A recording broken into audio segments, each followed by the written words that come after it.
কাল ছিল পূর্ণিমা, তো এখানে সাই বাবার পুজো হয়েছে আর দত্তগুরু জয়ন্তীও ছিল। সেই দত্তগুরু জয়ন্তীরও পুজো হয়েছে। দেখো ওনার পাদুকা রাখা ছিল, তো সেখানে সবাই প্রণাম করছিল। আর ভেতরটা কি সুন্দর ফুল দিয়ে সাজিয়েছে, দেখো কত ফুল, ভীষণ দারুণ ছিল।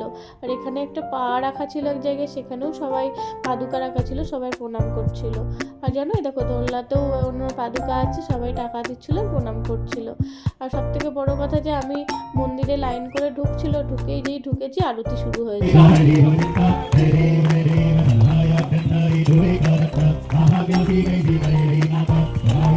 দেখলে আরতি হচ্ছিল আর প্রচণ্ড ভিড় হয়েছিল।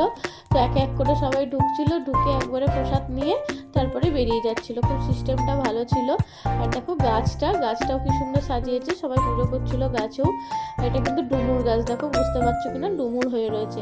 আর প্রসাদটাও খুব ভালো ছিল। আর প্রসাদে ছিল সাবুর খিচুড়ি, এটা খুব টেস্টি ছিল, এরকম আগে খাইনি আমি, জানো তো।